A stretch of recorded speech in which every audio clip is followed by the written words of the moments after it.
po sa Diyos sa mabuting pagkakataon na ipinagkaloob niya po sa atin na makapag-aral ng mga salita ng Diyos. Ang ating pong paksa sa araw na ito ay kung bakit nilikha ng Diyos ang tao at pinag-uukulan ng lahat ng mga bagay ayon sa Biblia. Madaming mga tanong ang itinatanong ng mga tao. Halimbawa, anong kurso ang gusto mong kunin sa kolehiyo? Sa anong edad mo planong gustong mag-asawa? Ngunit isa po sa pinakamahalagang tanong na hindi tinatanong ng mga tao ay, bakit tayo nilikha ng Diyos? Nilikha po ba tayo para kumain at uminom lamang? At pagkatapos nating mamatay, ay katapusan na ba ng ating pag-iral? Sa paksang ito, tatalakayin po natin ang dahilan kung bakit tayo nilikha ng Diyos. Ngunit bago po natin sagutin ang paksang ito, gamit ang Biblia bilang batayan, una sa lahat, dapat po tayong maniwala ng buong puso na tayo po ay nilikha ng Diyos. Bakit ko po sinasabi ito?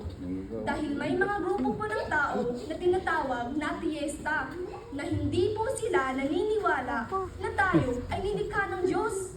Sa halip sila ay naniniwala sa teorya ng evolusyon ni Charles Darwin. Sinasabi po nila na ang tao ay produkto daw po ng evolusyon, na mula sa pagiging unggoy at pagkatapos ay naging tao. Ito po ay maling filosofiya at walang siyentipiko at biblikal na batayan, kaya hanggang ngayon ito po ay nananatiling teorya pa rin. Kung yan po ay totoo, paano nangyari na hanggang ngayon ay may mga unggoy pa rin? Kung totoo po ang evolusyon, di ba po dapat wala na po sana mga unggoy dahil naging tao na sila? At kung totoo po na tayo nagmula sa mga unggoy, bakit may mga taong kabayo? Kita niyo po yun?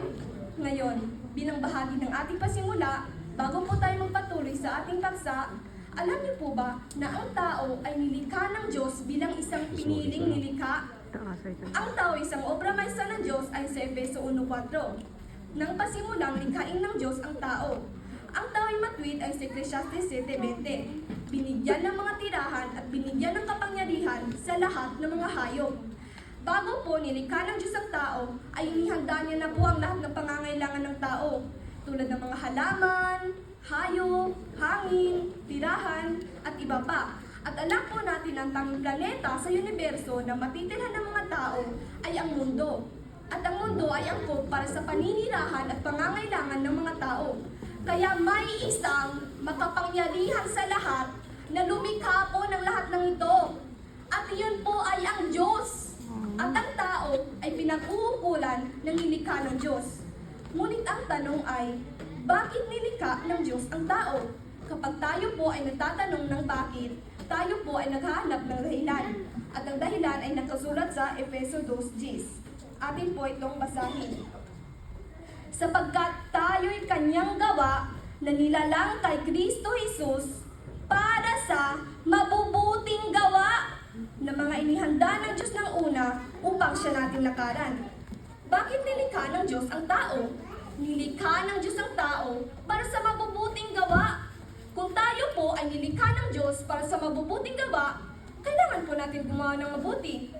Kung hindi po tayo gumagawa ng mabuti, sa halip ay gumagawa po tayo ng masama at hindi po natin natutupad ang layunin ng ating pag-iral.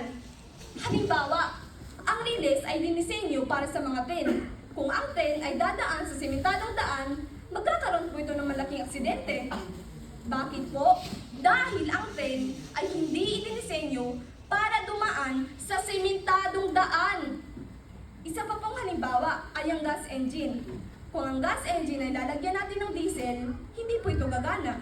Hindi po ito gagana dahil ang diesel ay mas malapot kaysa sa gas fuel. Ganoon din po sa tao.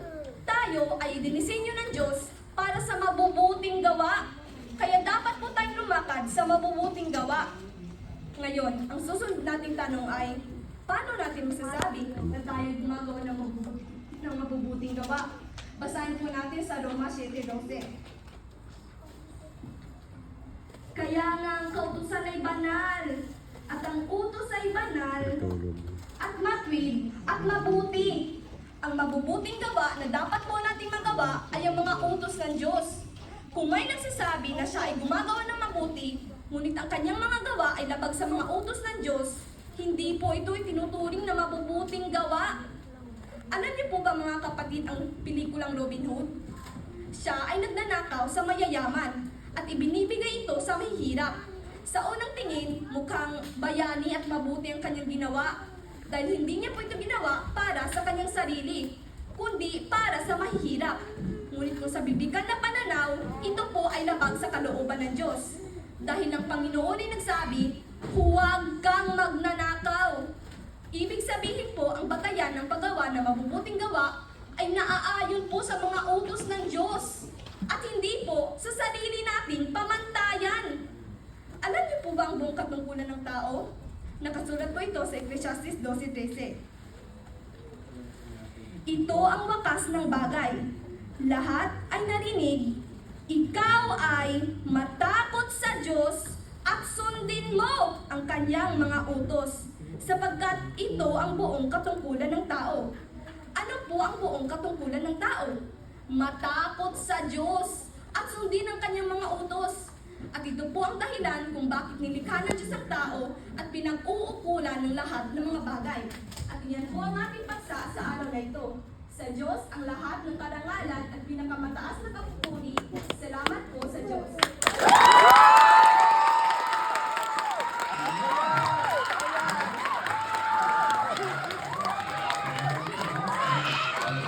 Ha ha ha!